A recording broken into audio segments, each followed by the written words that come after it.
Hey everybody, welcome to Geekoholics Anonymous, episode 222. I'm your host Rico, here with my co-host Dane Cody.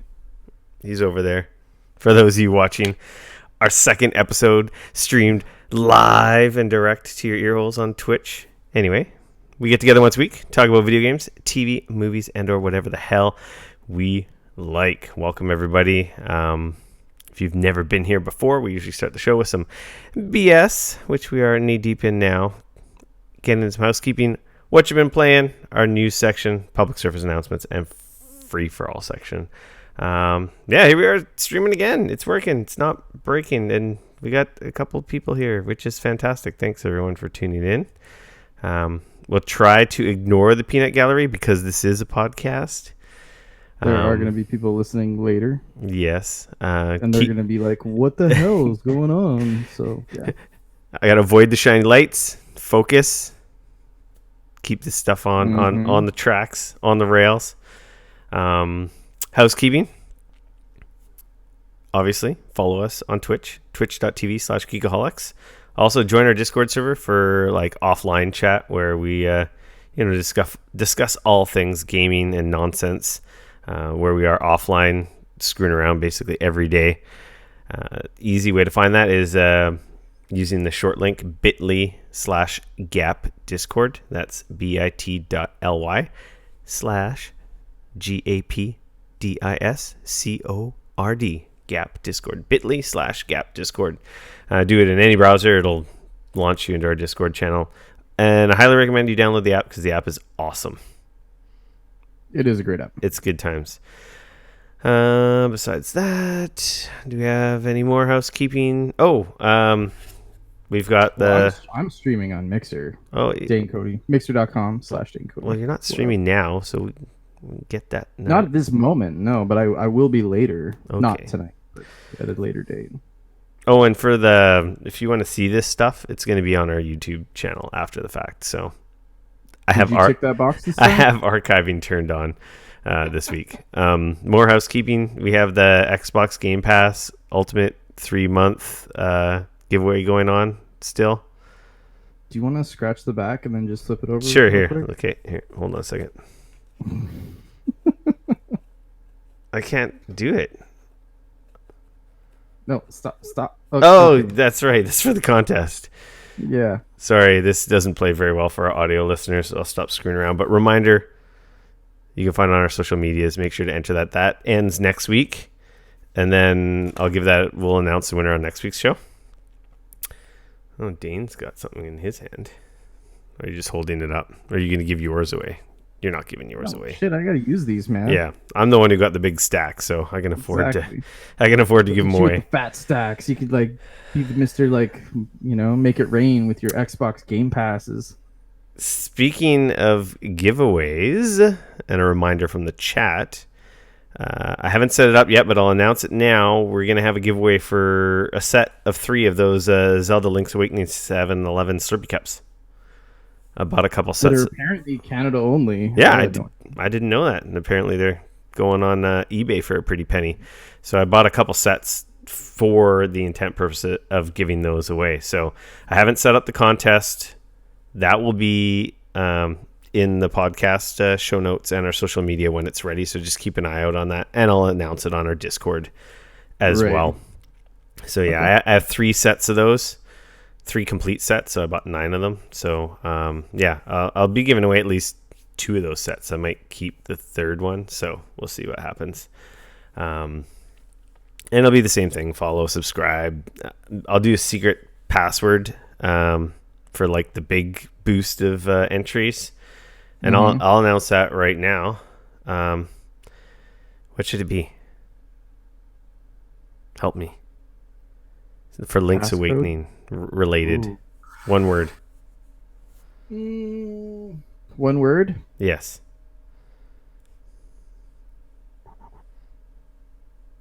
Never mind, you took too long. Master Sword. Game Boy. Oh, Game Boy. Perfect. It was a Game Boy game. Come on. There you go. The password is Game Boy. I don't care if it's lowercase, all caps with a space or whatever. But when you extra points though if you spell it GAMEBOY. 0. No, there's no. Get out of Oh, here. come on. So That'd be anyway, what I'll do, like with the Xbox one, because it proves you're a listener or a viewer, you'll get 20 entries for using Ooh. that one. Everything else is like one entry. Yeah, there's a suggestion in the Twitch chat of something else that would have been great, but thanks Twitch for like the 30-second delay. But anyway, Game Boy is the password, secret passcode, password, Game Boy. Use it, 20 entries. Help one of our listeners, viewers have better chances of winning that, as opposed to some, random, stroll by, drive by, Twitch by, whatever you want to call it, tweet by. TGS just happened. There's been a bunch of news. We've got a couple stories in our news outline. Seemed to go off pretty good. There's some cool stuff going on there. Seems surprisingly quiet this year. Yeah, it's with big news. I mean, I guess it's the end of a generation, but it was kind of quiet over there. Genesis Mini comes out. I thought it was supposed Tomorrow. to be on Tuesday, but I guess apparently it's the 19th. For some reason, I thought it was Tuesday. That is mine is in. We record this; it'll be out tomorrow. Yeah, it'll be out by the time you hear this. Mine's in transit. We'll have more to say about that next week. I'm very excited. Link's Awakening. I have a physical copy coming in the mail, but I won't have that until it releases proper. So we'll have more to say about that next week. And also, Apple Arcade will be out by the time you listen to this. But nobody cares. If you move on. It sounds pretty cool. It's getting pretty decent, buzz right now. I'm totally gonna subscribe to it. The only issue I have is it's not on Mac until the 30th or the end of the month. So it only rolls out tomorrow for iOS or iPhone users. Yeah. So I'm totally gonna get it. There's some cool games in there for $5. That's a steal, man. Yeah. So I'll check it out. You'll be able to check it out on your phone, your work phone, or will you? Or is that shit locked down? You can't play games. Yeah, no, it's totally open. I can do whatever. I just won't because I know I'm not gonna connect a controller up to my phone with a little tiny screen. I mean, I guess it's a big-ish. I don't know. It's not even as big as the screen on the Switch, for crying out loud, which I already feel like is too small. It's a nicer screen than the Switch. It's a higher resolution screen than the Switch. It is, yes. But then, connecting a controller and everything, at that point, I'm literally I may as well either one, use my Switch, or two, use a computer or use any other thing, pretty much. At least for me, it just doesn't really. Yeah, it just doesn't really work for my life. Apple hater. I'm not gonna prop up. No, I'm not gonna prop up my phone and and when am I gonna do it? I'm gonna use it at home. I think the optimum way of playing it is with the Apple TV, but I'm not gonna go buy an Apple TV. But I will try it on my MacBook. Yeah. So, anyways, yeah, for me it just doesn't really work the way that I play games, and most of the games that I'm already hearing stories about with touch screens and stuff, touch screen controls, I'm ugh, no thanks. So, I'll probably take a look just because, but that's about it for our BS section and housekeeping, my friend. Shall we get into what you've been playing? Unless you got something to add. I got nothing. Okay. Dang. What you been playing? Kind of a weird mishmash of some stuff, actually. On the weekend, I kind of got into a weird mood. So I had my mother-in-law here this weekend, which was a very strange mix of I was gaming and my wife wasn't, and she was doing stuff with her mom, and anyways. And I don't know why, but I got into the mood for I wanted to play a strategy game. I was just and I already had Halo Wars installed on my PC. I'd played the first several chapters or pieces of the puzzle, I guess. So, do you own that or Halo Wars? Yeah, do you own it? So not Game Pass. You actually just had it. No, I had bought this. I don't know how many years ago on a Steam sale at some point. I was like, oh, Halo Wars, the complete edition or whatever it was called. It's Ensemble, isn't it? Yeah, Ensemble Studios. That Yeah, was the last game they made before they got shuttered. that's the Age of Empires guy, isn't it, guys? Yep. Yeah, It's a shame because that game was really good. I played through the campaign. I finished it actually. I nice. would had already played like 4 or 5 chapters, like or like story pieces um before I started on the weekend. So I would kind of play the beginning part of it, and then I jumped in and continued on, and I think it's got 15 chapters. So, but man, it's a really fun, like if you're into Halo, I feel like it was a really great story that kind of like filled out a bunch of like the lore. So they didn't do the Um, second one. It was someone else. yeah, it was a Okay, different I studio. played the second one. We talked about it maybe a year or two ago when it came out. Yeah, it came out. You played a bunch of it. Did you finish it? I don't remember you No, finishing no, no, it. no. No. I maybe got a third of the way through the campaign, Yeah. but I liked So it. yeah, it was. This game was really good. Like it's. I mean, it was made. You could definitely tell it was made for controller, but like with a mouse and keyboard, it controls great. You know, select your units. The whole idea with like having your base and then just the modules on the base. Like you can't just expand into a crazy, ridiculous thing like you can in a lot of other strategy games.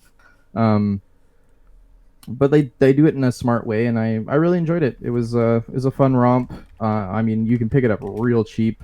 I don't know if because it's I don't know if it's actually on Game Pass or not. It's like the original one. I know Halo Wars 2 is on Game Pass. So but yeah, it was fun. I like it was just a fun like I think they do a good job with the campaign of kind of keeping things sort of fresh and flip flopping and doing different things where some missions it's like build your base and attack and some it's like try to keep these guys alive and no, it was good. It was really, really good. I enjoyed it a lot. So and it was Nice. cool just because it wasn't super long. I think my end after from my original playthrough of a few hours plus the playthrough that I did on the weekend, I think my total time was about 8 hours. So I It's mean, kind of nice you when know, you get to just bang out a game.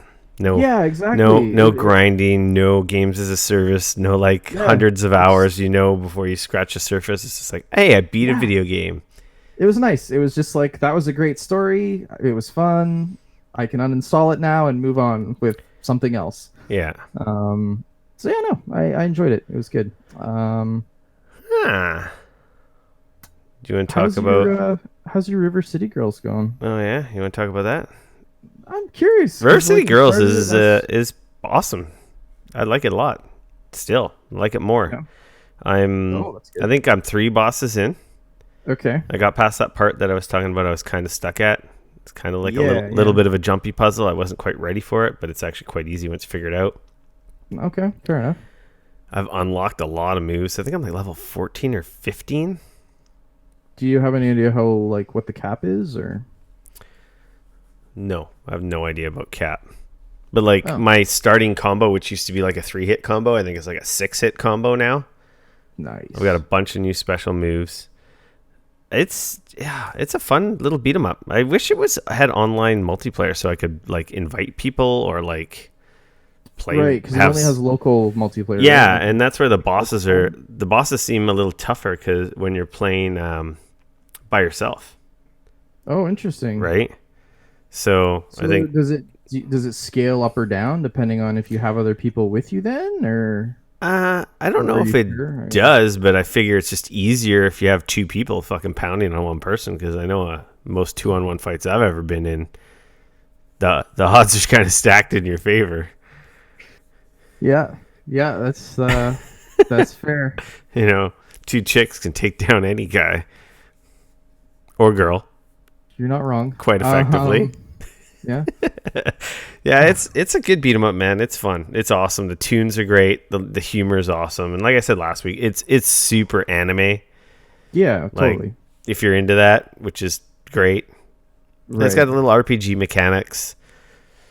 I don't understand the whole like there's like stores all over the place. Like besides the dojo, and I haven't looked this up. I can clearly look it up online and get an answer to my stupid question, but I'm an idiot.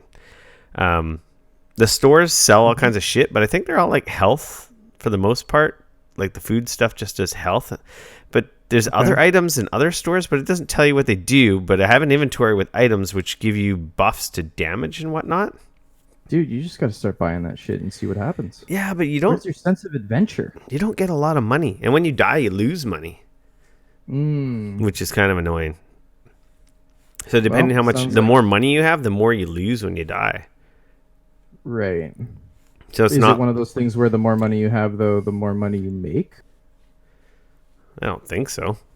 No. I just think Some games are like that, right? Like as the you tougher get more money, and well, when you fight new enemies and are progressing the story, yeah. you get more money from Okay. fighting those enemies. But like if Right. you go back and try to just grind like the peons that you've already beaten in like starting areas, they'll only drop like 25 cents. Whereas like if you're fighting where you should be level appropriate wise, guys are dropping like $4 or $5. Okay. So it makes a big difference. Right. That makes sense.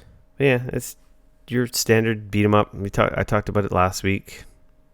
I got a lot of special moves.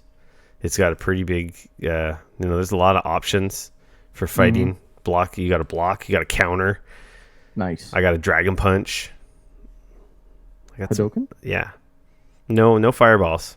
Okay. I do have that like double fist, like like old school like combo. Yeah, it's a good game. I wish it was $30. It's a How tough. much is it? It's $40, so it's a tough sell if you're not Okay. into these beat 'em up type games. Right. But I'm enjoying it by myself, and I can That's good. imagine it would Okay. be even better if I had a co-op partner, which obviously you can do like couch Split co-op. screen or couch co-op. Yeah, yeah. Yeah. Well, I guess it wouldn't even be split screen. It'd just be two people on the screen, right? Yep. It's good shit. I highly recommend it if you're into beat 'em ups and you like anime. Right, because it's anime as hell. Mm-hmm. So, so I was totally laid up yesterday. My back was totally effed. I spent most of the day asleep and not being upright. I was vertical. At a certain point in the afternoon, though, I was like, "Oh, I'll try and play something on my TV, etc., etc." And there's a lot of things that I need to finish. Yes, I'm aware of that. Before the peanut gallery chimes in. Yeah, exactly. Oh man, all those games you got. Yes, I know. I wasn't sure how long I was gonna be able to kind of play or how that was gonna work though. So I was like, I haven't turned on my Xbox One in a while. Let's power that on. And I forgot that I'd actually purchased Kingdom Hearts 3 and I'd installed it on my Xbox, but I hadn't actually played it yet. I got it installed because of course video games nowadays are like these massive installs. So I'd put it in because I got the disc on like a super cheap sale at like Best Buy or whatever. I think I paid like $30 for it or something like that.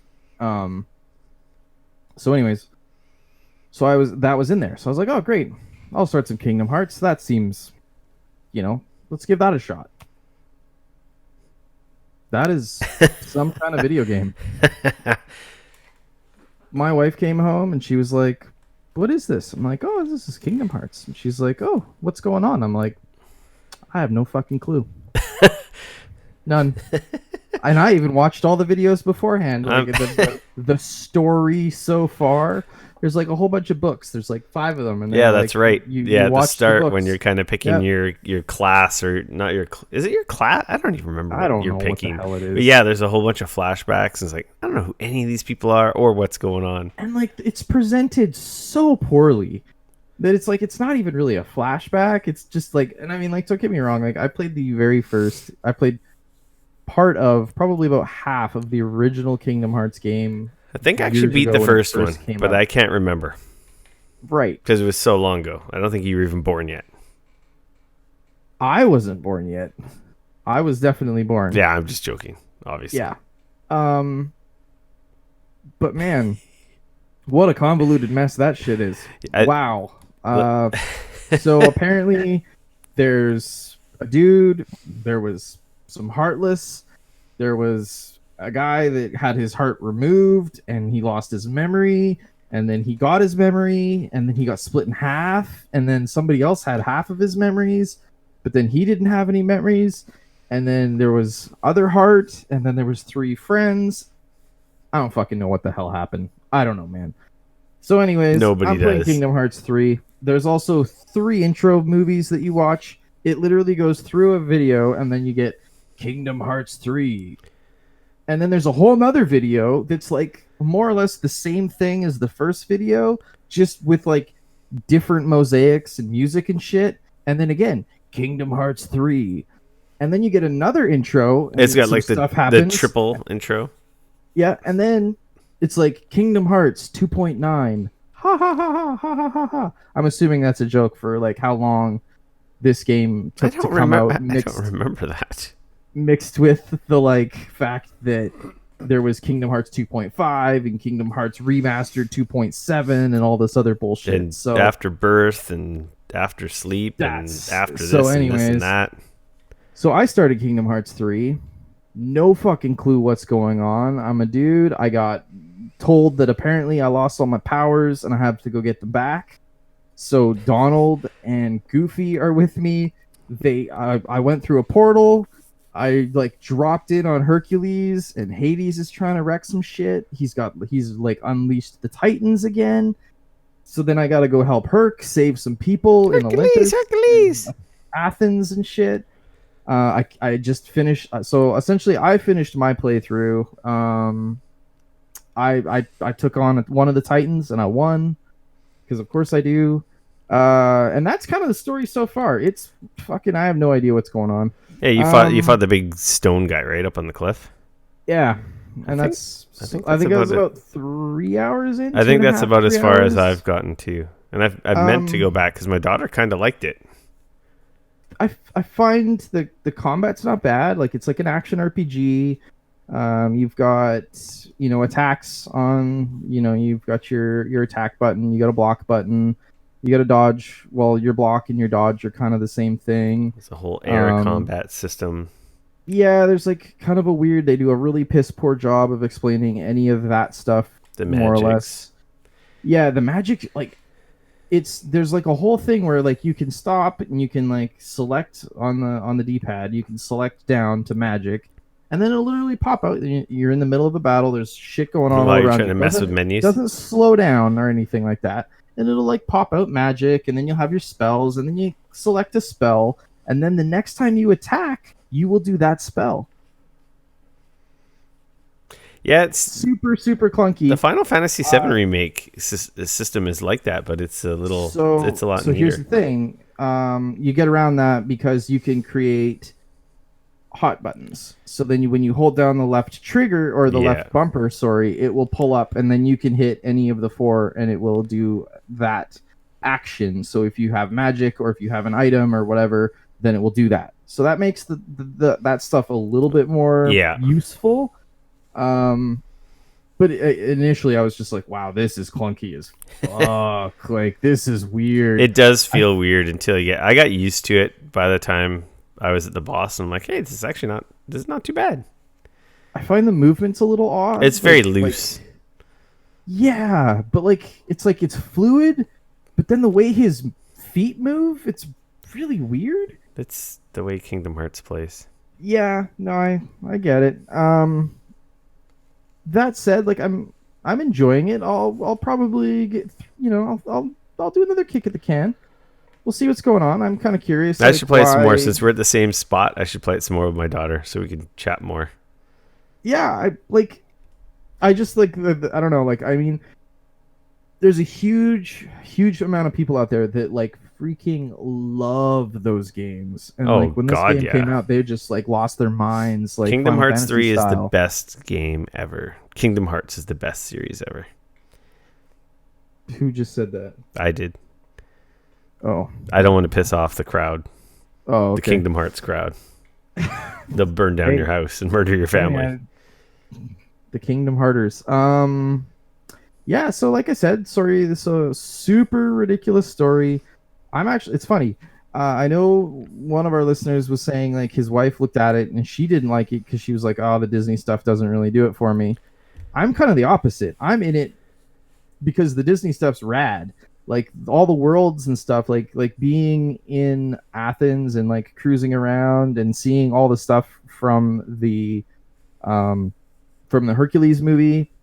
and having like Herc show up and Megara and Pegasus, and all that kind of stuff. And I love the fact that they got the original voice actor for Hades to come back, and like all that stuff is done super super well.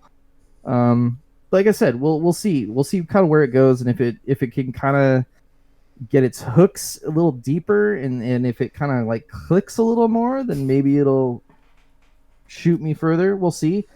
Some of the combat stuff, I gotta say, is like insane. Like, here I was attacking a boss, and I got like a key prompt that was like press Y for a pirate ship, and I was like, He has a what the bunch of fuck is Disney that? rides that you So attack bosses with. I think yeah, that's kind of cool. so I hit Y, and all of a sudden, this giant pirate ship, but it's on a pendulum, like the ride Yeah. that goes back and forth. Though there's no Disney every- ride like that anywhere. There might have been one at some point. I have no idea. There's rides. I've been on rides like that at There you Playland in Vancouver. Sure. Giant ship that rocks back and forth, and as it goes back and forth, you can like hit the button to like attack, and as you get close, it like, anyways. So I'm like literally using a ride to like punch, or I don't even know, to hit an enemy boss. I beat up the boss with the Mad And then- Teacup ride. So see, that's the other thing. So then as I'm facing this Titan, I'm like, oh yeah, I've got this dude, and then I get a button prompt for like, I can't remember what it was called, but It's it's the roller essentially coaster? The roller coaster, and you're just like using the roller coaster, and you're shooting fireworks out of the roller coaster at the boss, and then you're flying all over the fucking place. It's ridiculous, and I kind of love it. Yeah, it's so stupid. It's so dumb. Like, so dumb. But I kind of love it. So I'm like, it's like the best kind of stupid. So there's like a little part of me that is like, all right. But there's a whole other part of me that's like, this is fucking dumb. It makes no sense. So yeah, so we'll see like which side of that like kind of wins out, and if it, but anyways, so yeah. I wonder if they patched in the Kingdom Hearts 3. Millennium Falcon ride to beat bosses up with. It wouldn't surprise me. It really wouldn't surprise me. Okay, so that's my first. That's your my Kingdom first- Hearts 3 impressions. Yeah, Nice. yeah, exactly. You That's also a weird fucking game. you also streamed some Control.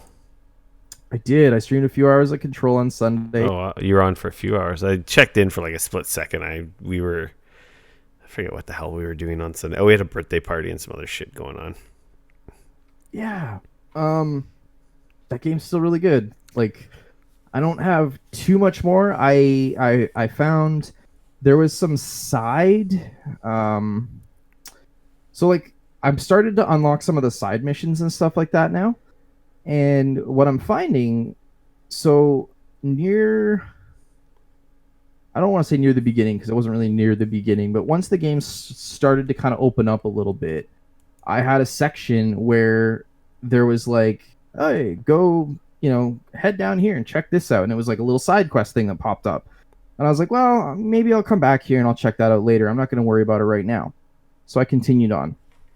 And then at another point, after I'd gone off and done some shit, I was coming back through there and I was like, oh, hey, there was like a thing that I needed to do. Let's go check that out again. Turns out that going and doing that like little side thing totally unlocked another power that I totally could have missed entirely if I wouldn't have gone and checked it out. Yeah, there's a lot of And that's side happened stuff. to me like, well, that's the thing. And I didn't realize that like some of the fairly significant powers that you get are actually just side stuff. And you like, if you didn't go like bother to go do them, you just don't get those powers. Like one of the powers I got was like a whole shield. So like I have a shield now that I can use to just make sure the dudes don't kick my ass, which is really nice if I'm like, say, reloading my gun or waiting for something else to happen. That seems like a It's pretty handy very helpful in a Power game up. where people are attacking you and shooting you and throwing shit at you. And then it's actually funny because one of the other powers that I found from a similar thing was actually like a dash. It's like a quick it's like a dash. It's you're jumping forward really quickly, which again, very helpful. Guys are throwing grenades at you. They landing at your feet. You can dash away. Things like that. That is the other thing. The enemies have now started shooting rockets at me and throwing grenades at Can me. you catch their rockets? So there is an ability that you can get to stop the rocket midair and shoot it back at Yeah, them. that sounds You can fucking literally awesome. use your telekinetic power to grab the rocket out of the air and shoot it back at I them. I would hope so. And as soon as they started shooting rockets at me, the first thing I did was go in as soon as I had the amount of points that I needed and upgrade that ability Oh to yeah. do that. And it is a game changer. Oh, of course. The first time you do it, you feel like a freaking god. You're just like, no, that rocket, that's mine now. And then you Here. just send it off. It's just, I'll just return that for what I paid. Exactly. You can have that back now. Yep. Here you go. Stop shooting yourself. Stop shooting yourself. Yes. Idiot. Yeah. No, that game is like, oh, it's really good. I was like, oh man, I should play some Gears 5, or I can play some Gears Control. is good too. Control's It good. is. Too many good effing games on top of each other. It's so annoying. I know. And why are you playing Borderlands 3 with all these good games? Bum, bum, bum, bum. Oh. Wow. So Rick, tell me about your Borderlands 3. Oh, the battery's dead. What was that? Did you hear that? All right. There we go. That was so. That's so funny. That's so sad. Yeah. The battery. I haven't played with that in a The while. battery's clearly dying.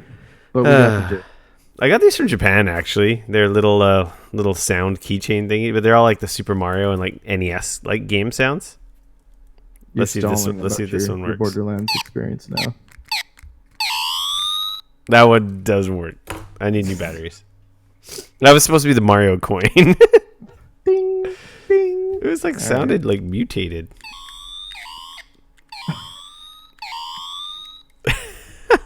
Okay, back on track. Yeah. I've been playing Borderlands 3. Yeah. So what's up, man? How's this going for you?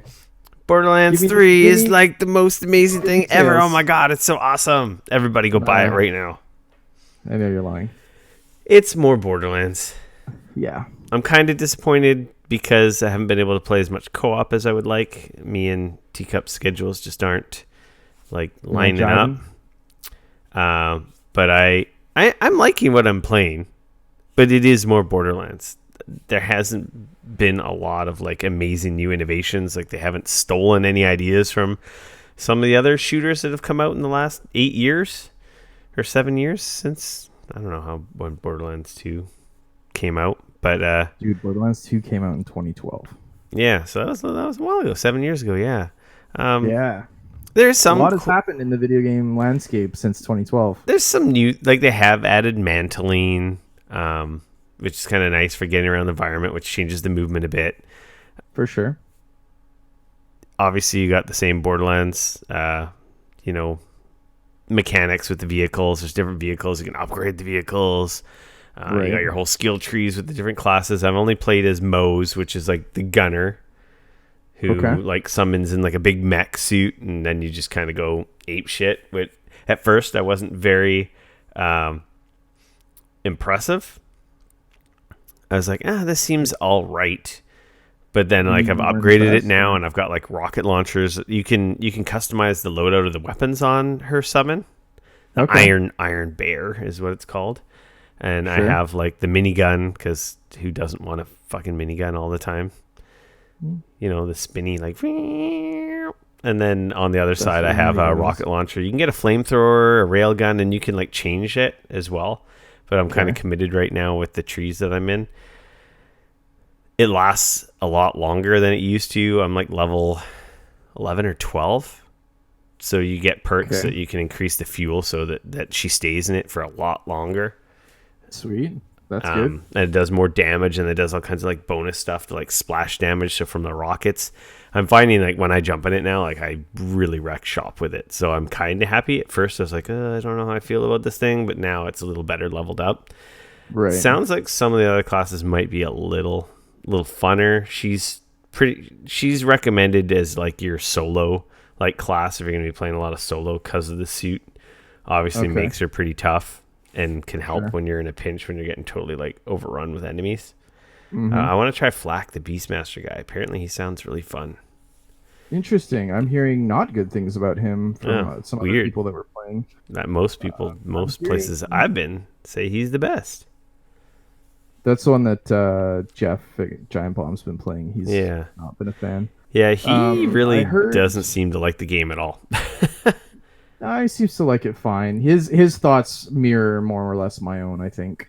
Hmm. On Borderlands, it was interesting. Like hearing him talk about it on the Bombcast today. I was like sitting there going like, yep, that's pretty much what I felt after playing the demo. So, Yeah, which if is you. actually funny because I played the Beastmaster, like I played that class in the demo Mhm. too, which was funny. I've heard that is it the infiltrator or the agent or something like that?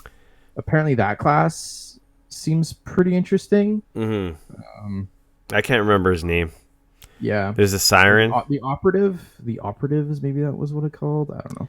Yeah, Twitch chat says operative. There you go. I can't remember his name. He That's sounds the one. cool. Apparently, his voice acting is really cool. I think I kind of leapfrogged Teacup because I was playing a bunch for streaming. So I think I'm gonna go back and make another character to try one of the other classes. Right. I have no idea how it works. I guess they don't care if you have multiple of the same class in Borderlands. I don't remember that being an issue in the old one. So, jokes aside, story aside, like the story seems all right.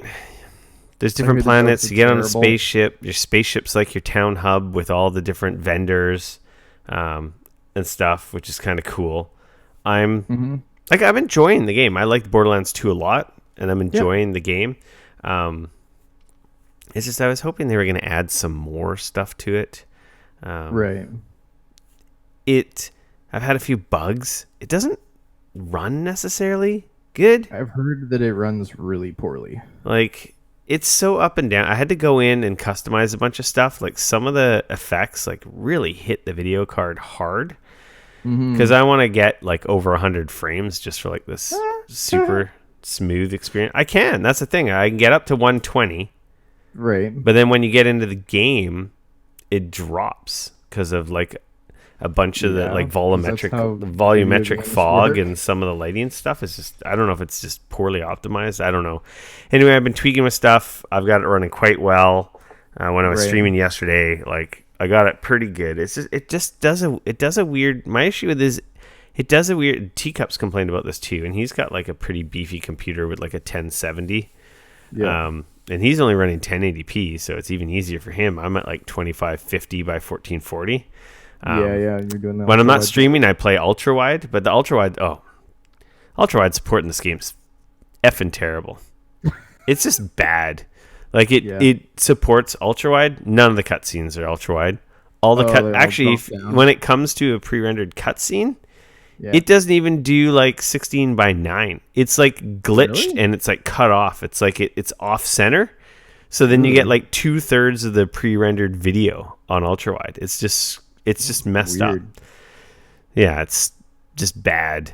And that sucks. Yeah, that's annoying. So I got it where it will play well in ultra wide, but it's like that's annoying. Like I kind of want to see the cutscenes, kind of want to see the story. So it was interesting. I read two really good sites that I follow. Two of them did like full video card breakdowns of like Borderlands 3, how does it run on all the different cards, and like one of them had like 50 different video cards, and they were running the in-game benchmarks. How do they have time to do that? That's what they do that's their job, man. Yeah, okay. That's what they do for work. And so like literally everything from a 2080 Ti all the way down to like a 1050 kind of a thing, and everything in between. And I was amazed at like at 4K, the 2080. So this was on. They were using the ultra setting, just because of course like that's how most most PC gamers are going to want to play it, right? Yeah. So they were using the ultra setting for the benchmark and for these tests. And like they said at the beginning, like you can tweak these to hopefully Yeah, Digital Foundry just released an article today. It's like the 6 things to tweak guide, totally. And it's like if you tweak these, you won't even notice the picture quality, but you'll notice the performance. Totally. So this was like a fairly straightforward, like this is what a lot of people are gonna, excuse me, are gonna do. They're gonna go in, they're gonna put it on Yeah, ultra, then they're we gonna want set everything their resolution, cranked. right? Um, and like I was amazed at 4K.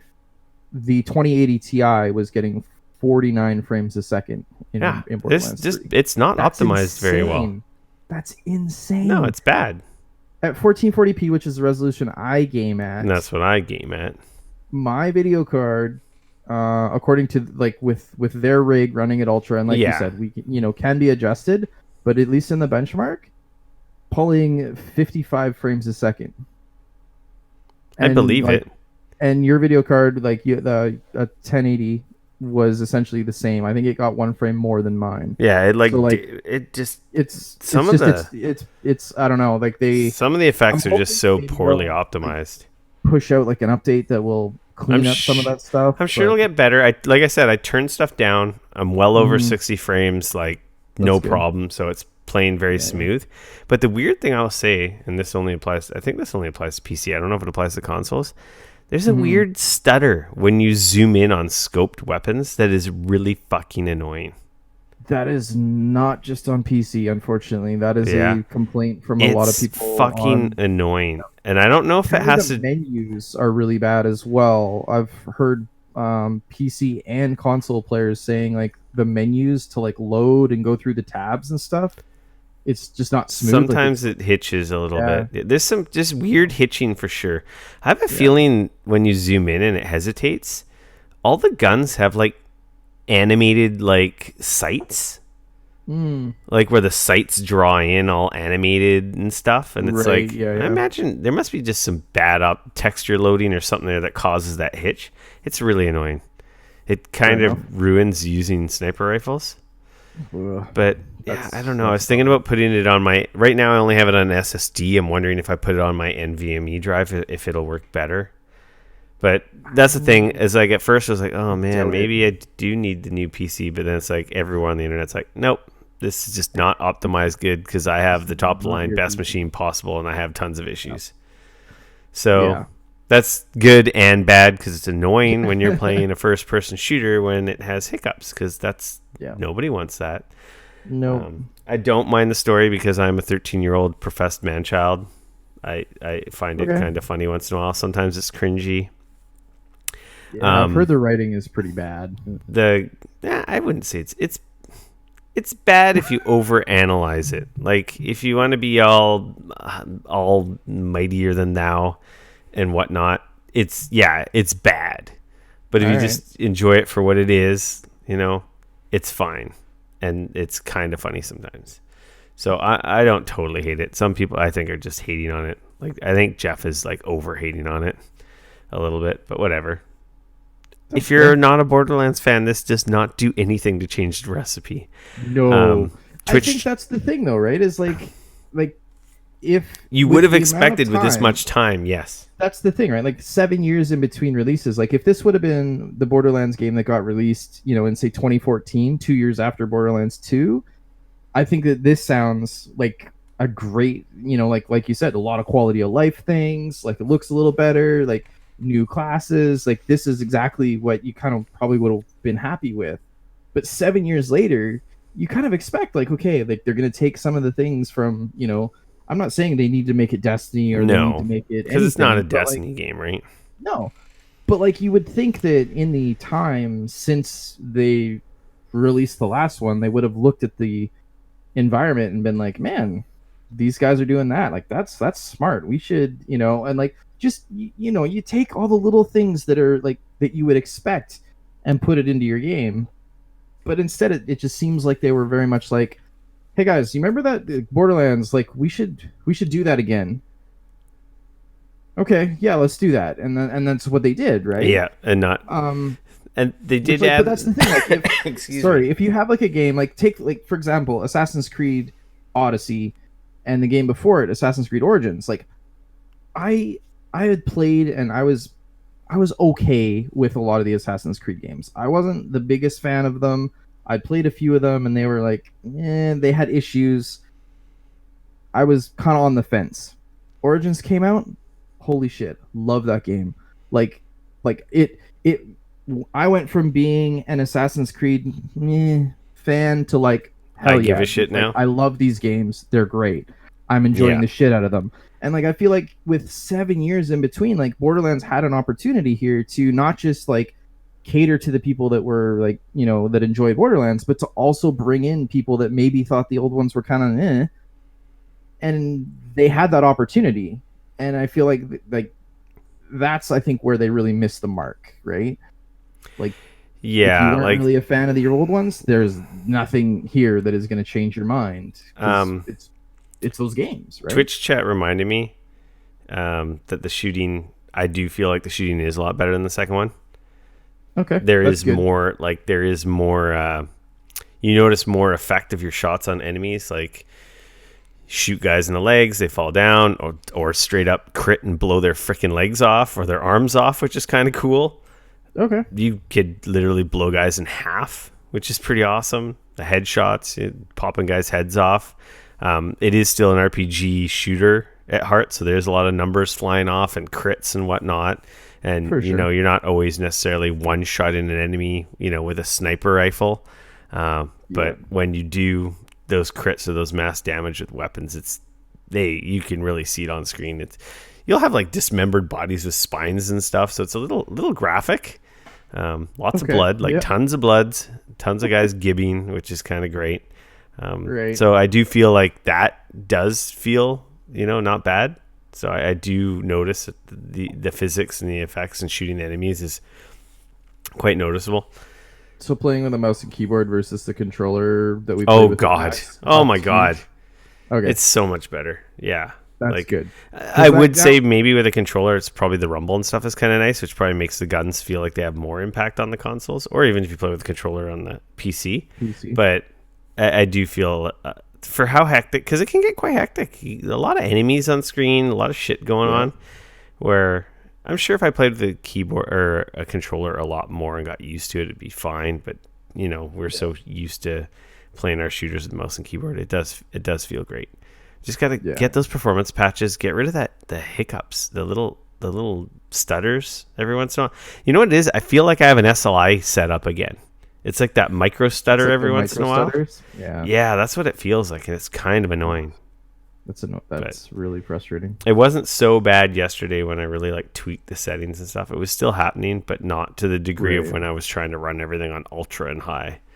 Yeah. So I pretty much did all that stuff I kind of figured out what settings to tweak on my own, because it does have the benchmark and the FPS. And Yeah, yeah. you can actively, as you tweak them, you'll see it's like, oh, 120, turn this on 100. I'm like, okay, we're just going to leave that on medium. Because it does look a lot better than Borderlands 2. Like, your mind makes Borderlands 2 look like 3. 3 Right. is graphically a lot better looking. I would hope so. Yeah, like, so there has been a step up in the graphics. I'm enjoying the game. Like, I do wish there was more they changed. The inventory is a fucking hot mess. I hate the inventory. For one, it's not big enough. What's that? I've never liked the inventory in those games. I'm at the point. Well, it's a Diablo inventory, but it's just there's too many freaking, like, a gun will have like 10 stats on it, and it's like.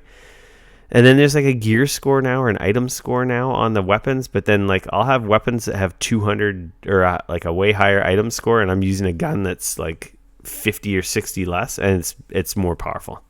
Right. Which is like, no, that's not. No, that's you need to fit. That system does not work.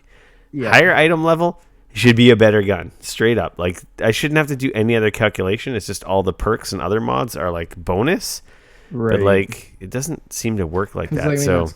I mean, when you get into the super nitty gritty, like Diablo is a little bit like that. Where yeah, Diablo absolutely is like that, and I get stuck in the menus in Diablo. But I find the compared. And now, honestly, like watching my wife play Diablo, like it's a fairly straightforward thing where it's like, this is generally better.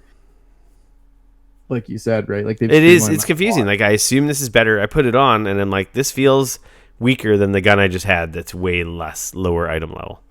Yeah. So the inventory can use an overhaul. I feel like fix that frame rate, and then it'll be. But I'm enjoying it so far, and I'll probably enjoy it more when I get to play more co-op. I've only had like one co-op session. I should maybe just leave it open so randos can join my game, but I'm kind of soaking in the story and stuff and the systems, so I'm still Yeah. relatively early. Like, I think I got to the third planet. I've kind of just been doing main storyline missions because a lot Right. of stuff is locked behind just doing the main story stuff. Like the side Oh, stuff, right. really, Okay. not a lot of the main unlocks are behind side missions. I heard so. Interesting. And that's Borderlands 3. And I bought it. I had to buy it. We didn't get it, unfortunately. Wow. No, that was a strange turn of events. Yeah, Gearbox. Thank you for nothing. Um, I think I think that's that's what we've been playing, right? yeah, that's about it. Dane, Sweet. shall we get into the news and stuff? The news. So last week we talked about PewDiePie donating to the ADL. PewDiePie. Um, You have to say it like that. I'm sorry. It's no, just, it is no, what it you do is. not. No, That's how you say his name. That's how he says his name. I don't care how he says it's the stupid. PewDiePie. What's up, bro? See, I'm like PewDiePie. I can be PewDiePie. Perfect. What's up, bro? Army. PewDiePie. Famous Twitch streamer right here. I hate you so much right now. Don't help his brand. Yeah. Anyways, he has rescinded. Yeah, we're all the like, hey, man, he's $50,000 donating pledge. some stuff. That's great. Good on him for being an ass face. Yep. And so he has since rescinded his pledge to the Jewish charity after a whole bunch of fans spread conspiracy theories and so on and so forth. He said he explained his decision not to donate after all. When we were planning the collaboration, we thought it would be nice to donate to a charity as a way to celebrate.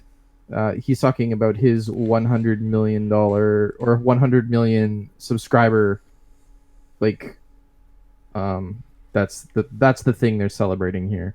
I made the mistake of picking a charity I was advised instead of picking a charity I'm personally passionate about, which is 100% my fault. When I uploaded the video talking about the charity, it was very brief. People could tell something was up. The whole internet just didn't believe it. Why is he donating to this charity? Look at his face. Full conspiracy mode. It was very interesting to watch that unfold. He continued, I saw it as an opportunity to put an end to these alt-right claims that have been thrown against me. I wasn't trying to clear my name or say grace.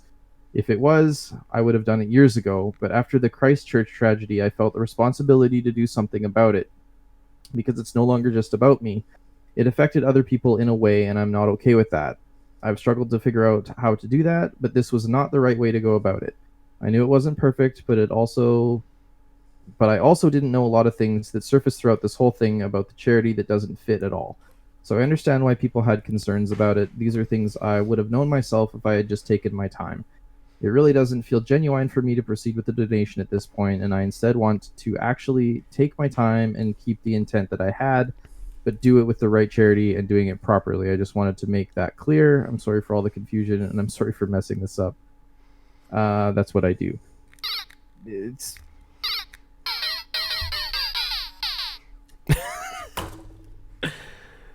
I'm gonna have to we're gonna have to take you off stream if you're gonna you gotta stay fucking focused, man. I'm focused. That was a sound effect for his freaking his statement and his comment and his fail. You need to change the batteries in that thing. I do. It's pretty Clearly. rough. Yeah, I just So wanted he to rushed follow up in to because- make a good move gesture. He didn't Which do any kinda research, backfired. and then he looked like an idiot. And he's like, "Ah, crap." Yeah, So now he's going back and he's going to look into something he actually wants to donate to properly that people aren't going to get upset about. supposedly. Who knows? So he said he was going to everybody will donate, forget then he about didn't it. donate, and he got in the news two news cycles, and There you everyone go. talking about PewDiePie. He's a genius. He's a mad genius. I hate so much about that. Talks Anyways. about spending $50,000, doesn't spend $50,000, and he gets all this publicity. Here's the thing: he probably will never have to either. He probably won't, and he'll just he'll be like, "Oh yeah, remember I was going to do that, and then I didn't, and then nobody fucking followed up on it, and who cares?" Like, it's ridiculous. Yeah. Well, he's got 13 million views on his I'm sure Fallout he has. video. So Anyways, I just wanted to let people know that last week, like, that was sort of the follow up. We sort of talked about it, so this was stupid PewDiePie. I wanted to at least close the loop on that. So I still like him. you're an idiot. He's entertaining. I can't help it. 13-year-old boy, remember? 13-year-old man child here. I hate like everything about what. Moving on. The Final Fantasy VII Remake has a classic mode that makes the combat like the originals. That's kind of neat. It comes from Eurogamer. I probably won't use it. Yin Pool. I like the combat system that we played at PAX. I think as long as you can like turn this on or off at will, I think that this would be cool because it would give you that thing where like if you're having that real nostalgia, you want to go back and see what it looks like. You can turn that on for 20 minutes and be like, oh yeah, I remember this. This was kind of cool, and then go back to the new modern thing. If it's one of those things where like you have to choose at the beginning of the game and you're locked in, I think that'll be shitty. So I'm hoping that's not the case. My guess is that you could flip back and forth. That would be my guess as well, but they haven't sort of clarified that yet. So that game is cool, man. I really liked what we played at PAX. I'm looking forward to that. Yeah. Next year for part 1 of 32. That game's going to take forever to come out. Oh, man, it's going to take so long. I don't know why I put the story in here. I don't know why either. Maybe just to highlight the fact that Death Stranding is weird. I feel like we didn't need a story like this to tell us that Death Stranding is weird. This is more confirmation. This story comes from Eurogamer. Again, Wesley. It was all over the internet. It's not like it's unique to them. Apparently they had like a big, what did they have, like a new 30-minute or hour gameplay video for Death Stranding? I didn't watch it. I'm like, I'm good. 40 minutes apparently. I'm like, I don't need to watch. There was a 15-minute video before going over all the story to set it all up for you. Oh, and there was a video before the video to set up the setup video? Probably. Okay. Because Kojima. Yeah, apparently, if you stare at Norman Reedus' groin, he'll punch you in the face. Sure. Interesting. I guess there's a whole like area or play space where you can do stuff with his character, like a bunch of random shit. Sure. I didn't watch the video, but he sure does like. I mean, do you remember? Was it Metal Gear Solid 3? No, 4. Where like the in between like loading screens, it was like all the girls and you could get super pervy, and it was really weird. Oh yeah, that's right. I kind of remember that. It was like the loading screens, and like they were like walking. Like, it was weird. So yeah, this doesn't surprise me at all. Yeah. So anyway, they're showing off stuff about like customization and weird stuff with his character, with Norman Reedus' character. I didn't watch the video, but don't stare at his balls unless you want to get punched in the face. There you go. Death Stranding, still weird. Still looking forward to it. November, right? Yep. That's happening in November. He went full Kojima. Moving along. Yep. Discord's Nitro Games library is being shut down due to lack of use. This story via Polygon. Still loading. Nicole Carpenter. Yeah. Remember how they had this subscription service and free games every month, kind of like Twitch and yada yada, and copying everyone else? Right. It's gone next month because apparently no one's using it. I mean, I do feel like there is a lot of like you get games for gold. You've got Twitch. You've got your Humble Bundle. You've got like what I mean. Like there are quite a few of these things. Like I think I understand why they were kind of doing it as a bit of a value add for them. But I mean, if you're not pulling in any games that are like must-haves, like there was some cool games. Battle Chef Brigade, Risk of Rain, System Shock, and Inside were some of the games that were available for the Nitro Games thing. But I mean, I guess if they're not playing them, then why keep doing it, right? So apparently the subscription will remain $10 a month, but the company is doubling the file upload size increase for subscribers to 100 megs. Discord said that it'll also work to make your Nitro boost more powerful, starting by reducing the number of boosts needed to reach level 3 by more than half, from See, 50 to 20. you're just speaking a different language. Like, no, I guess these are Me just neither. these are Discord are a chat features. Boosts, if you would let me finish. Boosts are a feature that lets users support their community, together working to unlock new perks like emoji slots and audio quality upgrades. Well, shit, we got to get on that for our Discord. How do we do that? What do we do? Someone help us. Discord users will still be able to access their paid games on the platform. Nothing is changing there. You're just not going to be adding any. But I don't want to pay any money. I just want all the stuff and pay no money. Well, you're going to have to pay money because that's part of the Nitro boosts. That's lame. I applied for Discord partner. And they were like, I haven't heard anything. I applied around PAX. Right, yeah. So I haven't heard anything back. They said it takes a while, but our Discord's pretty active. We got a lot of people. I wonder if we should look into that stuff. I'm thinking about adding a bot to our bots to our Discord. Just haven't What's had that chance. Do for us? Like games, leveling up stuff, just another layer of interactive stuff. Like there's all kinds of bots you can add to Discord. Like I think there's a bot. Right. Like if any of us start streaming, it'll like automatically put a post in a channel, stuff like that, or like a night bot that just someone joins, it like welcomes them if no one's around to like say anything. We're always around. Yeah, I guess, but still, anyway, it's just some neat stuff. Level up bot. There's see Twitch chat. Sweet. Reminded me. Yeah, we should look into that stuff. We should look into getting a mod, but I'm scared because that's like a lot of power. People can do some scary stuff. Yeah, I don't know how the hell Teacup got that power. Well, if you're family, you instantly become a mod. You do know your other brothers on our Discord too, right? He wasn't on it when I was setting up fucking permissions, okay? God damn it. I'm just saying, all right? You know, with that metric, you're going to have to... Right? Yeah, exactly. That's what I thought. I'm going to have to make him a mod now. But no, I think we need a real mod because stuff's getting... I don't have the ability to always be around. Be like, yo, be cool. You have like a mod off competition because I know that people are just dying to become mods on our Discord. What does that have to do with the news? Nothing. I have to mod you pretty soon. Because we were talking about Discord, so it made me think about our Discord. Shut up, Dane. Jesus.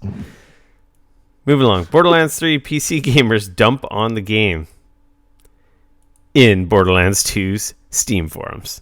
Of course. You don't give people like places to do this.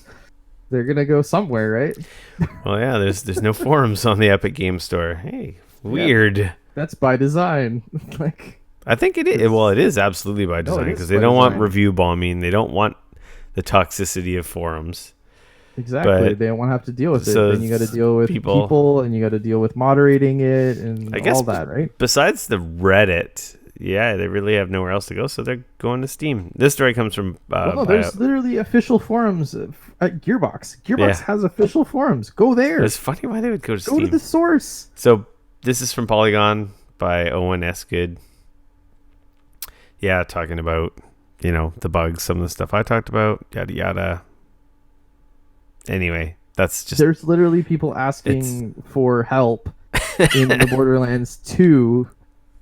Steam forums. Like, they're saying, like, one player was like, need help regardless of the graphics settings. Frequent reductions in FPS, CPU, and GPU are only loaded at 60% RAM, at 70, blah blah blah blah blah. Is there like... and somebody was like, try an actual Borderlands 3 forum. Someone replied, you'll probably get more responses. Like, yeah, it's pretty funny. What are you gonna do? Complain on Steam, apparently. There you go. Also related to... for 6 months for it to come out on Steam. I mean... there you go. Then your problems will be solved. I really hope that guy's sitting there going like, first! They better fix all those issues before the Steam version comes out or I'll be pissed. Makes no difference to me. Borderlands, still on the topic of Borderlands 3. This story via VG247 by James O'Connor. James O'Connor. Randy Pitchford was on Twitter. Oh, man. As he is. Fun fact, on PC, the date is that the launch day peak concurrent players of Borderlands 3 is about twice as high as the all-time peak concurrent players of Borderlands 2. Wow. You guys are great. So apparently not being on Steam didn't hurt it at all. No. So to the haters, they're doing just fine, which I would have expected because I guarantee you everyone that was like, I'm not going to buy it on PC bought it. It's funny. I looked at the replies on this tweet. I love don't read the comments. Oh my god. Don't read the comments. Some of the stuff people are they're just fucking people are savage, besides all the Steam Defense Force like hating on him. There's like lots of people that like people are posting photos of like crack sites waiting for the game to be cracked because it's not on Steam. People talking shit about Steam nonstop. It's just it's pretty hilarious. Like you gotta go. The internet is a wild, wild place of misery and villainy most of the time. Yeah, you have to look at all the comments, or not. You don't have to. If you just like to see a dumpster, if you like to see a dumpster fire and people that just like are just like sad people, yeah, just go look. Or like the people, they're like, "Where's the evidence?" It's like, really? He owns the company. I would think he would know what. Like they don't believe him because he didn't post some like screenshot or something like proving that the numbers are higher. It's like, why would he tweet that? Like, why do people keep coming out saying the Epic Game Store is like a godsend or they've sold so many? Like, people aren't gonna lie about that. Yeah. Like, why would you lie about that? Like, they don't work for Epic. There's no gain in him lying for Epic's defense. It's more he comes out saying it kind of like a, shut the fuck up without having to say shut the fuck up to people, right? Yeah. Despite its issues, it's great news. It's doing well. Of course it is. It's a huge game. It's like middle of September. There's a lot of people that have wanted this game for a long time. God, the Borderlands community is like massive. So yeah, I believe it, and it makes sense. And everyone who said that weren't going to buy it bought it, and then some. So fuck you. I said I wasn't going to buy it, and I didn't buy it. Well, let's just remember that the people that are out there, whether they're hating on Steam or Epic or any game, any of the negative Nancy's on the internet that are like all in a huff about whatever the issue of the moment is to their beloved franchise, platform, video game, plastic item, TV show, whatever the fuck it is, they are the minority. Because the majority of people that enjoy these products and games and movies and universes and whatever, they don't even go to websites or listen to podcasts or like all kinds of, don't even take part in most of this stuff.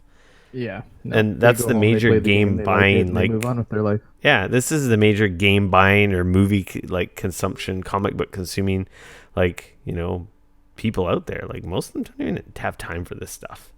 So that's why it's like I always like whenever people say stuff like that, I'm just gonna wait for it to come out on Steam, or I hate this, or it came out on Xbox, so I'm never gonna support you. Oh, it came out on PlayStation. Blah, blah, blah, blah. Like it's just like, get out of here with that stuff. Like, come on. We're all gonna boycott it. Okay, you and your 1.00% of the marketplace. Anyway, enjoy stuff. Don't hate stuff. Speaking of hating things, this next story, if people don't hate on this, I'm going to be choked. Like, this is hilarious to me. It's just unnecessary. Coming at you from Eurogamer, from Imogen Beck Helling. Oh, yeah, the made-up name dude. Is it a dude or is it a girl? I don't know. Rockstar has announced its very own games launcher. Sorry. Now, if everybody's going to get so up in arms about the Epic Game Store, people better at least get as up in arms about, like, Rockstar announcing their own game launcher. Like, can you imagine if Grand Theft Auto 6 is only going to come to the Rockstar game launcher? Like, people better be choked about that. Actually, I could care less. I think it's hilarious that people are so angry about the Epic Game Store.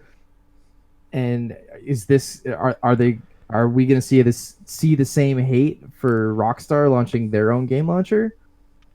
I doubt it. I really doubt it. Um, so yeah, Rockstar Game Launcher is available to download right now. Apparently, if you download it now, you will get a bonus free copy of Grand Theft Auto San Andreas on PC for a limited time. So yeah, It this this seems an exists, awful lot like a reason that you would do if you were going to launch Red Dead Redemption 2 on PC.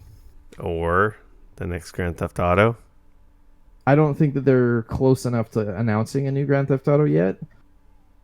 And they have never launched day and date on PC. Yeah, Ever. no. So if they're launching a new Grand Theft Auto, I will say right now it's probably going to be console, and then down the road, maybe if we're lucky and the stars align, we may see it on PC. Mm-hmm. Like the original Red Dead Redemption still has never come to PC. Obviously, Red Dead or Grand Theft Auto 5 has been huge and massive and one of the biggest games ever on PC. So to me, it seems real dumb that you wouldn't launch Red Dead Redemption 2 there. So They just what want better way? they're learning from Epic, then from everyone else doing their own store. Why share the money when you can just have it all yourself? Totally. That's Think why about it like exists. It's unnecessary and it's probably going to be shitty and it's going to have no features and it's going to suck. But guess what? You want to play Red Dead or whatever next game comes out on this. That's just it is what it is.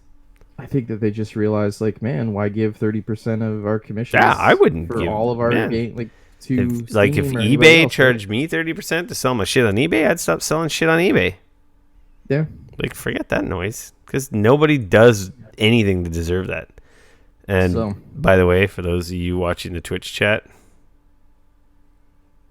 oh man, I can't drag it over. Shit. Let me make this smaller.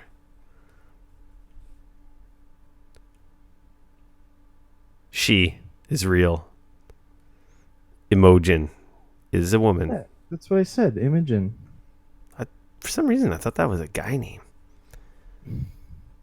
We literally talked about this. I said Imogen Heap is a freaking music artist, like very But famous. you didn't mention sex or whatever they want to It's be. a girl. I didn't know that. All I said is I don't know if it's a unisex name though. Maybe over in Europe where it's used, maybe. I don't think that's how you pronounce that name. name. That still sounds wrong. Sounds weird. What a weird name.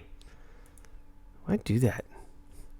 People are You weird. were fucking all over the place tonight. I can't keep you on track for shit. Fuck. English and female. Oh, weird. Crazy. Anyway. Now you people know what I got to deal with. Yep. For you audio listeners, I'm sorry. Hopefully he cuts this out. Really? There's a character in Carnival Row? Goddamn Twitch. Pfft. We're not cutting that out. We missed this, I think, last week. There's like a gigantic Neo Geo arcade stick. It came out the day after we recorded. Yeah, there's a giant Neo Geo arcade stick Pro was announced. Yes. It's actually has like 20 games built into it. Yep. Plug into your TV or PC, plug and play style. Get this. If you plug it into your PC, it acts just like a joystick. So if you use the USB, it is just a joystick.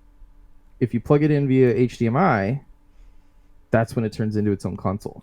It even works as a controller for the little mini Neo Geo cabinet. Yeah. It looks cool. It's a really Apparently nice it's massive according to these photos and pictures. I'm wondering if we'll ever see it over here, or if this is going to be a like Japan out east thing only.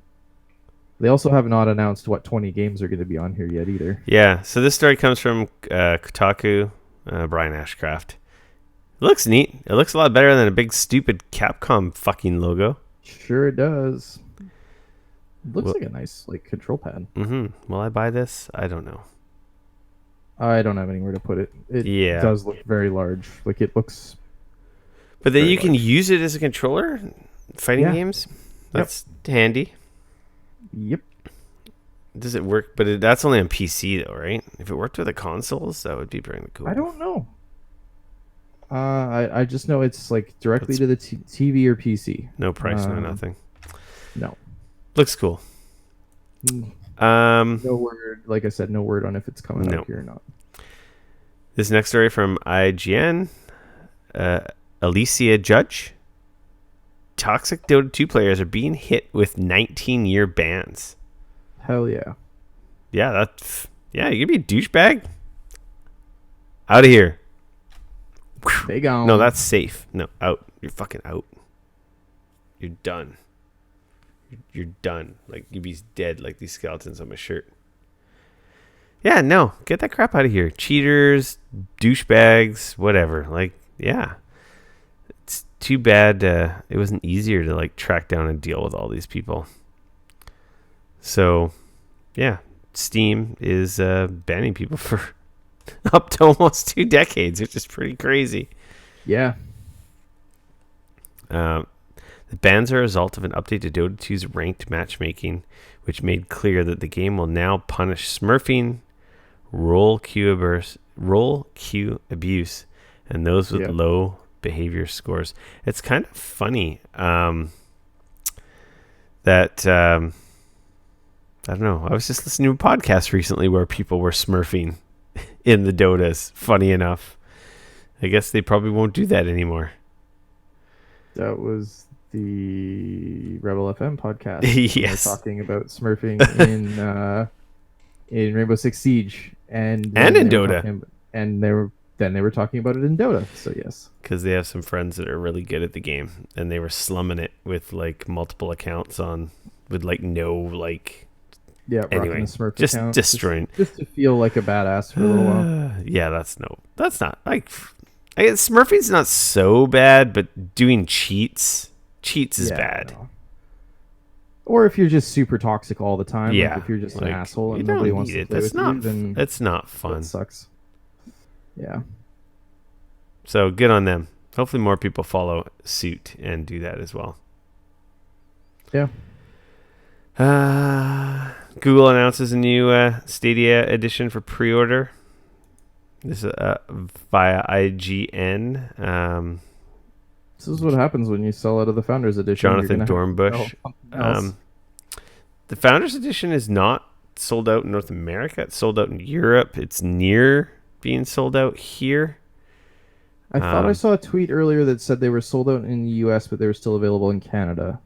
Oh, maybe. Well, it says here in this story is largely sold out. It's available very limited supply US and Canada. Yeah, I was reading a different story earlier that was... Well, IGN sucks. Let's cancel IGN.com. You got it. It's done. I'll get on it. Anyway, this new bundle is the same price with a white controller, I assume, which is the white controller we played with at PAX. I am imagining, yes. That's November, right? I still have my pre-order for that. Yep. Ugh, this week's going to be expensive. Zelda, bunch of Amiibo, the Genesis Mini. Shit. Speaking of Stadia, I got to reach back out to the Stadia guys. It's like a $250 plus weekend or week. Ugh. I gotta sell some fucking drugs. I gotta do something. So it's the same thing. They're calling it the Stadia Premier Edition. It's gonna come with a Chromecast Ultra, 3-month Stadia Pro, and a Stadia clearly white controller. So that's the difference between the Founders Edition, where you get the was it the blue controller or the green controller or whatever the hell it was. There's a special edition colored controller that everybody was losing their minds over. Yeah. So, this next story, ESA proposes rebranding E3 2020 as Fan, Media, and Influencer Festival in leaked document. Someone texted me this was pretty huge stuff yesterday. So basically, this story comes from GameDaily.biz from Mike Futter.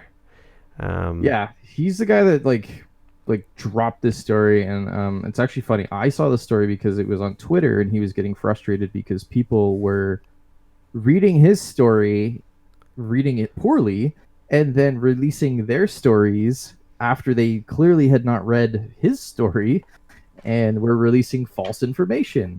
So I wanted to make sure that we literally went to the source on this, and we're not giving out bad information, because there was definitely some stories after he mentioned that I definitely noticed that I was reading, that I was like, oh boy, these people definitely did not read the whole story.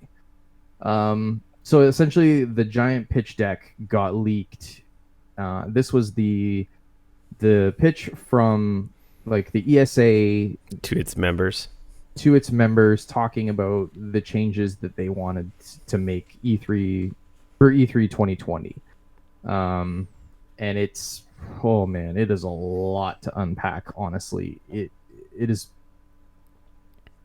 it's weird. They want to turn it into a festival. They want to add an additional 10,000 customer like consumers. So they want to. So last year there was, what was it, 15,000 gamer like bands or Gamer like badges. passes. Yeah, I That think they, it was. That's what it was last year and this year. yeah. So Maybe they wanted added more to. this year. Maybe it was only 10,000 the first year. I don't know. So they're talking about adding an additional 10,000 for those. Um, it says that the ESA has plans to adapt its offerings in response to feedback gathered from publishers. As part of its overhaul, the group proposes leaning into influencers and paid celebrity deals with talent representation agencies. Um, I will specify that apparently the member companies have pushed back against paying celebrities Yeah, to be because it's a there. waste of money. They don't want to be there. The deck includes 2 examples of these high-profile celebrity activations, as they're called, including members of the LA Lakers playing a basketball video game in front of fans, or actors competing in a tournament. These attractions rely on a massive change to the E3 show floor, and then they actually show a picture of what they were proposing to change the West Hall as. Yeah, have a And they bunch of have like these experiences. 8 like experience spheres. Like they're these giant circular booth things that they, as well as the regular show floors. You're Like gonna come to as E3, well as the man, and regular you're gonna booths. have an experience. It's gonna be like transcendent, man. Apparently, ESA members voiced approval for the new floor plan. So They got to do something. interesting. The thing. Oh, The lobbying group says it hopes to create exclusive / appointment only activations for select attendees, who will then create buzz and FOMO.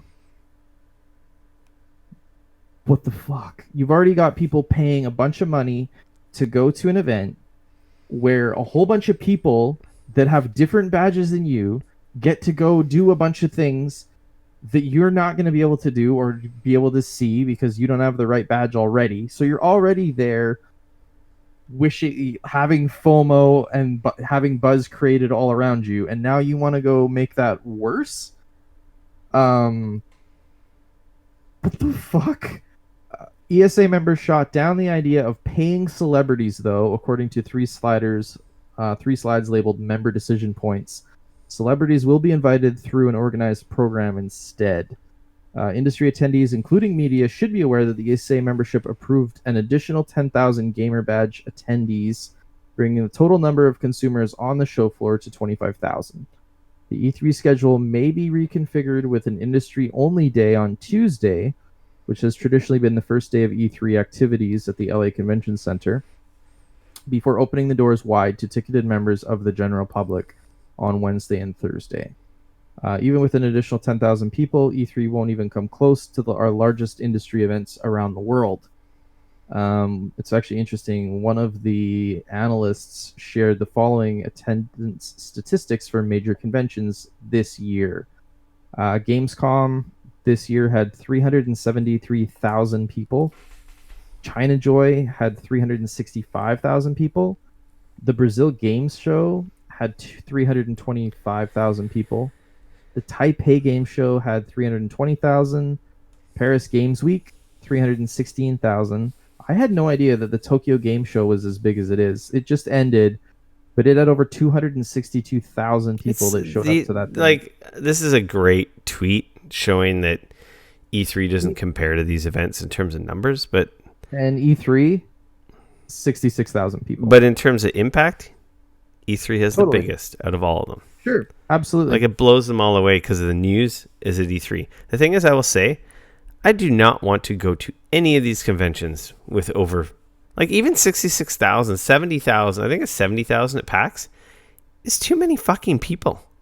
It's a lot of people. It's too many because you can't do everything. Like, even at PAX, which is a fan-centric, like, convention, the lineups are ridiculous, and they get cut off. Like, Final Fantasy was, like, in the first 15 minutes is capped out. Yeah. So if you went to the convention to go do that, good luck. You got to rush the first, like, you got to get there early, get in first in line, and rush that. Yeah, and hope like, that you get in. It's just, that's just dumb. It's so dumb. All these conventions have the same problem, whereas, like, they just don't have enough kiosks and enough access for everyone to have an awesome show. Like, if we weren't lucky enough and didn't have the connections we do to see this stuff, I don't know if I'd ever I'd go to a convention. Yeah, I'd have fun with my friends, but man, I would not be super happy about playing 2, maybe 3, like, big ticket games a day. That would be frustrating, especially if you pay like $200 and something US.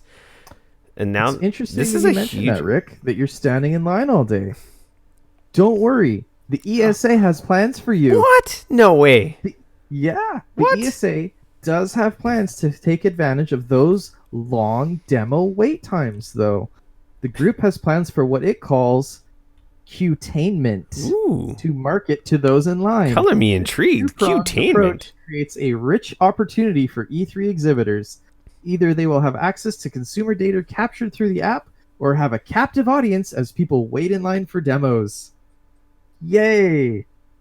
Another aspect of the deck proposes leveraging social consciousness to promote E3. Oh, Jesus. This is just painful. In a series of slides called The Power of Social Good, the ESA suggests exploiting Millennial and Generation Z propensity for giving back. By amplifying E3's social good brand, we can advance the industry's brand with consumers while storing positive chits for future use, the slide says. I'm looking at the slide right now, and it says the power of social good. Research shows that millennials and Gen Z are the most giving back / social good generations ever. By amplifying E3's social good brand, we can advance the industry's blah, blah, blah, with consumers while storing positive chits for future use. Example, policy goals, next negative video game story. One tactic we can implement is partnering with influencers, celebrities, athletes, YouTube personalities who are passionate about E3 relevant social good efforts. Example, gender equality, STEM. And then they give an example. Imagine an NBA champion, global superstar participating in an E3 Coliseum conversation and or global movie star being part of the E3 digital ticket because it included social good components. A later slide on the topic suggests that the ESA could engage influencers by offering them attention and access to support charitable efforts in lieu of compensation. Ugh. In return, influencers would provide the industry validation, attention, and excitement across media outlets beyond the video game space. Oh. This article is pretty big.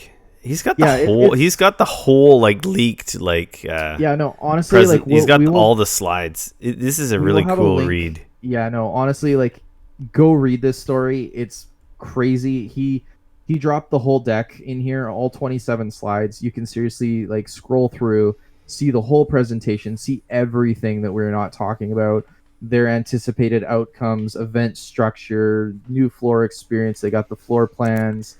Like I said, there's 27 slides here. They go over as someone who has been to conventions. This is cool that they're thinking about the paying customers. Sure. But at the same time, it's like, what does E3 want to be? Like, E3 was a trade show, not a fan show. It was for business. Yeah. Now it's like 1 foot half they understand in. That there's no point to that necessarily because they can all they can have their Nintendo Directs and their PlayStation experiences and stuff. They don't elsewhere. They don't need to be E3. There, right? So they're like they're adapting to the big people, essentially leaving them in the dust so they don't die. So it makes sense so that they're trying to evolving. stay relevant, right? Yeah, because Sony wasn't there. That's got to be that was a big impact last year. Activision's not in the building. Sony wasn't there. EA. Microsoft is across the street in their thing. EA EA's just, gone across town at their they own do thing. shit Like the weekend before. Nintendo doesn't even have a press conference anymore. They have a Nintendo Direct. They still have a booth. They've had that for But a while. They have the yeah, booth, but they could do that booth at any convention. exactly. Yeah, Like it's good that they're what they conventions in general. I've been to a few. I've been to E3. yep. I've been to PAX. In my Yeah. opinion, they're all too small for the amount of people they have. PAX is good in that it has 4 days, so that seems this year. I think on Sunday and Monday definitely seem to be not so busy. So potentially, I guess you could see what you wanted to. So, but I think that's a big bonus because they have the 4th day. I think that's what allows that to happen, that people spread out and maybe only go for 2 days at the front or the tail end or whatever. Yeah. So E3 needs 2 things, in my opinion. It needs to go to, if they do that, like they're talking about a 1 media day, but then that's like 1 less day for the paying customers. So it's like not even a 3-day event for like gamer passes. You get 2 days. That's In the dumb. middle of the week. That's dumb. It needs, if you're going to do a media day, like I think Tokyo Game Show and I think Gamescom does it, there's a media day. So Yep. we go in, we go see our stuff with less crowds. We have appointments. We have stuff that we don't have appointments to that we can see. It's great. We get a good chunk of all the stuff we need to see and do, and then wrap stuff up on the next couple days without such a stress or rush. That's fantastic. I appreciate that. That's awesome. But just to only have 2 days now for your paying customers, that's frustrating. It should be 3 days, minimum 3 days. To be honest, I think it should be a 4-day show for the amount of money they spend on these convention halls and booths and stuff. For all this stuff you're putting in there. But like I said, that PAX happens over a weekend, so everybody can kind of be a part of it. Well, that's 2 E3, weekdays you're and talking 2 about weekends. Tuesday, Wednesday, Yeah, Thursday. it's so stupid. Because, like you said, it's an industry trade show. People go there It's for work. people who are working.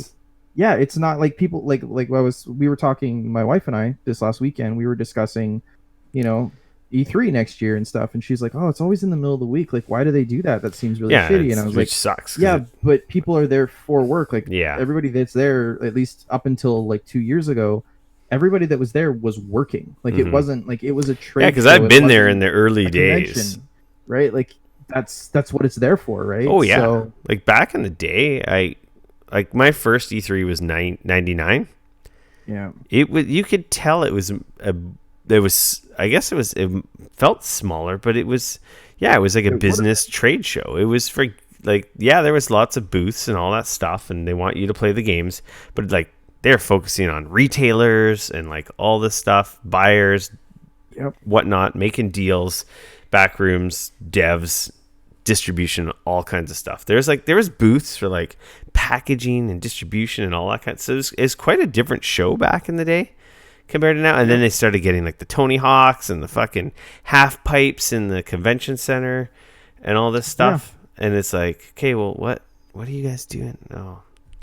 Now it's something. I'm kind of scared. These freaking experiences sound scary. The only thing I like about all this news is the media day. But I'm just like, ugh. The other thing I want to point out is that at no point in here at all do they mention the fact that they like pissed off everybody to do in the media and like by giving away everybody's freaking information. And there is literally nothing in any of these slides about how they're gonna like actually get people to care and show up and not hate their guts for what they did this year.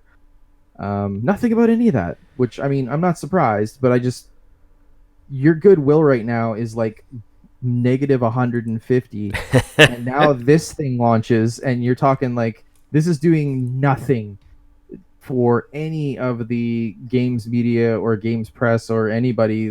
Like none of this stuff in here seems like you kind of give a shit about anybody except yourself. They don't. Like, bottom line is it's good that they're reevaluating what they're doing, but is it too little too late? Time will only tell. Yeah. Like I said, the biggest things they need to do, man, they need to, if you're going to be like an event for everyone, then you got to cater for those people that are paying. You got to have more kiosks. You got to have shorter lines. You got to have access to the shit. Yeah. You got to the 3-hour lineups. No, that shit's got to fucking go. An hour lineup, that's fine. Hour and a half, pushing it. That's the longest any lineup at an event should be. At a good event, in my opinion, the longest lineup should be an hour and a half. That's like doing a ride on Disneyland because you're going to be playing your favorite games. So it's going to be exciting. So it's going to be worth it. But like this 3 hours, stuff gone in 15 minutes, BS, that's just got to go. You got to account for that stuff. You don't design your stupid theater to have 20. They are. No, they've got a fast pass system they're working on, my friend. They got to prove that it works. It's one thing to say it. You got to prove it. Yep. Like Square, like Final Fantasy Remake at PAX was awesome. But Square gets a big... They could only accommodate so many people in their little tiny dinky theater. They didn't have enough kiosks. They shouldn't have had any of that other crap that was on the other side. Their whole booth should have been like 200 Final Fantasy remakes. Like, let's be honest. And they maybe had 20? Yep. Or a proposed digital app and experience may help mitigate wait times. On paper, this reads like Disney's fast pass system. But we see how that worked for Nintendo's booth at PAX. That sold out in 20 minutes. Register for a demo time window and come back later to avoid waiting for hours at a time for a single game. I didn't hear anyone complain about Nintendo at PAX, but that's because we didn't have to wait for anything. Yeah. But like they did that with their app. You preserved the time to play all their games. You come in, you check in and whatnot. And those were gone in like 20 seconds online. I don't know how how that really played out in the end, but yeah, I don't know. Like if it was good or not, because I didn't see stories of people being like super pissed off, but who knows? Like anyway, E3 2020. We'll see. Honestly, go check out this story. Game Daily Up is they I said, we'll have a link in our show notes, but it's an interesting read if you're at all curious about this. Go read it. It's worth the read. Moving along, Universal Studios' long-awaited Nintendo theme park set to open in Japan next spring. Will launch with Mario Kart and Yoshi rides. The story via Eurogamer Matt Wales. This was announced back in 2014 that they were doing Super this. Nintendo World. Yeah, this opens to coincide with the Tokyo 2020 Olympics. I'm not gonna lie, this looks cool as hell. Yeah, they revealed some of I don't know, they didn't reveal the rides, but that it's actually opening next year. They already talked about a Mario Kart ride, Yoshi Adventure. Yeah, fuck man, they have released an official trailer for it. Is this new? This isn't old? I don't know. I'm waiting to get past the stupid ad. Thanks, Eurogamer. Yeah, exactly. I don't know how your ad long block on. ago. Yeah, it's all I don't know it's all pre-rendered. It looks like it's all pre-rendered. Yeah, there is a really cool concept model of the of the park, essentially like a scale model. Yeah, looks pretty. Like if that at all. If it looks like anything like that, that's dope. Like, geez, they got like everything, like Mushroom Kingdom areas, and then they got Bowser's Castle and Toadstool. Like it looks rad as hell. It is coming to Orlando and Hollywood. And Singapore. I wonder where they're putting it in Hollywood. Because like when I was there last time, I can't remember. A lot of space there. I can't remember the layout of that park. There's lots of room in Orlando. Yeah. Sweet. I'm going to Tokyo. Cool. I'm not going to Tokyo. I'd love to go to Tokyo. I would love to go to Tokyo. Anyone want to take me to Tokyo? Sponsor me Tokyo? Got a cousin or a friend in Tokyo where I can stay at their house? I kind of want to go to Disney Tokyo. Kind of surprised you haven't been yet. I am surprised I haven't been yet either. One day. I mean, now you got a kid, so it's Yeah. This was teased last week, but we didn't know what it was. We kind of knew what it was, or we mentioned it. So you got to lay the timeline of this down. Nintendo has a big Nintendo Direct. Yep. They announce all kinds of good stuff, and et cetera, et cetera. The next day, they release a teaser video for this thing. So instead of putting it in their Nintendo Direct the day before, it's not like, no. It's not a thing. No. It's the Ring Fit. So coming at you from Polygon via ONS Good, Nintendo Switch's new Ring controller, like you said, RingCon and Ring Fit Ring Fit Adventure. Adventure, with a thigh strap. You can strap a Joy-Con around your Thigh leg, strap, arm strap. Depends on the game. right?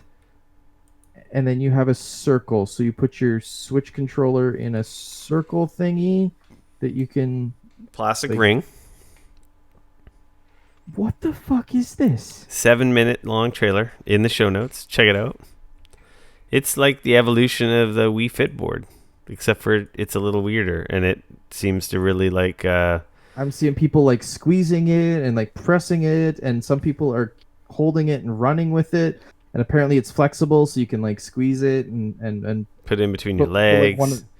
put Do one hand on each yoga. side of Do it. workouts. Right.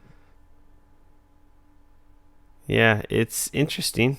Hey man, I think they're because looking. Nintendo. I think they're looking for that Wii Fit little hit Do again. you think they're gonna release anything more for this? It's expensive. It's like $80 American, Yeah. and that Like, doesn't come with Joy Cons. This is a round plastic thing. I do find this amusing, seeing as they just announced the Nintendo Switch Lite, which does not have Joy Cons that come off of there. Oh yeah, So if you're somebody that has a Nintendo Switch Lite and you don't like, you can't would use literally it. have to buy 2 sets of Joy Cons. No, you can't use it because you need to see the TV. You can't dock. This is not for the light. This doesn't work with the light. There's no question about it. Oh, fucking Nintendo. Oh man. Or maybe it works with the light if you put it with No, little. you're right. little if you, kicks. if you, I mean, yeah, you could kickstand it and use 2 Joy Cons. So you would have to buy 2 Joy Cons, and then you'd have to put your Switch. in That a would be kickstand real. mode. I don't think that even works. I don't think they want you doing that. That sounds like I terrible. bet you can though. I bet you're right. Anyway, launches October 18th. It looks interesting. This looks like the most Nintendo ass Nintendo thing I've seen in so long. This looks like it's going to be in the clearance bin at my Walmart in a couple months. Oh yeah. Is that a weightlifting dragon? It's a bunch of weird shit. Stop watching the trailer. What the? All right. Don't really have any PlayStation or Xbox centric news. So moving along to public service announcements.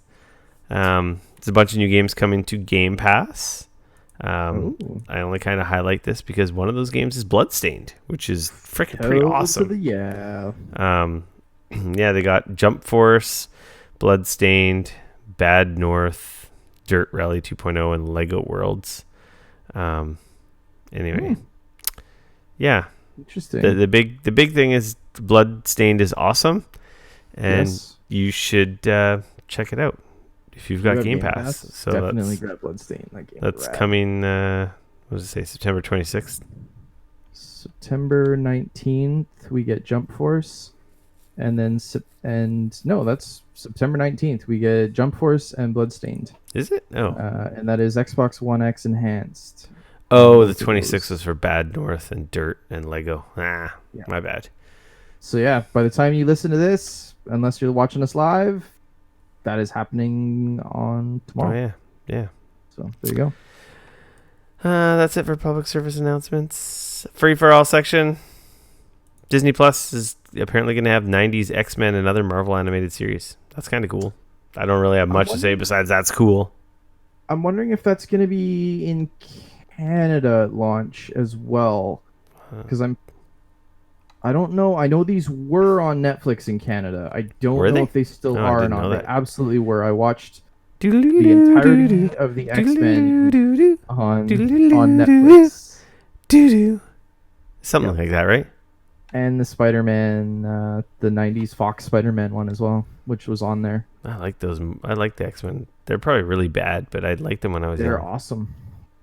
You know what made them really good, and most people don't realize this, they actually followed the comic books at the time. And that's a big reason why those were great, is they were actually following along, like loosely, obviously, but they were following along what was going on in the comics.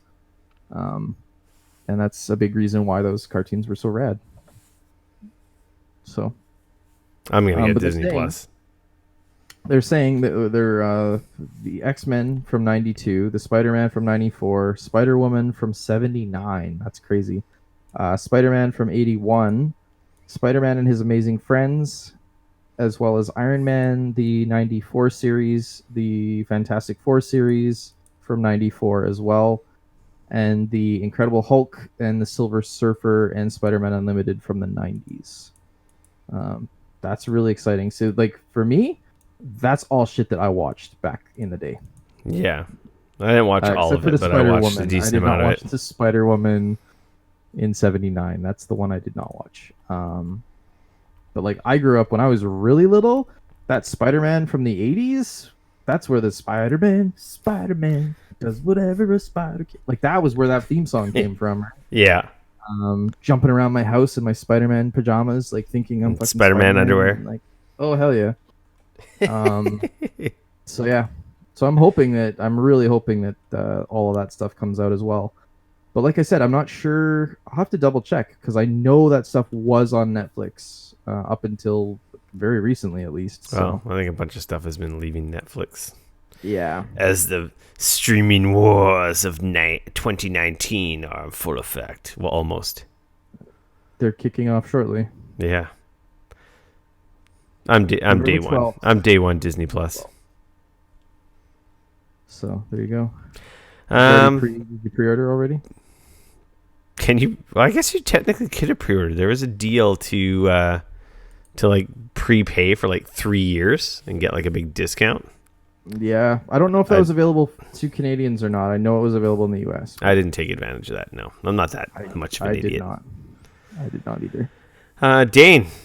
Yo, I'm gonna say that's an episode 222 in the gigabits and in your ear holes. We'll wrap it up here before we leave. Obviously, make sure to follow us on the Twitters. You can follow me on Twitter at RickF.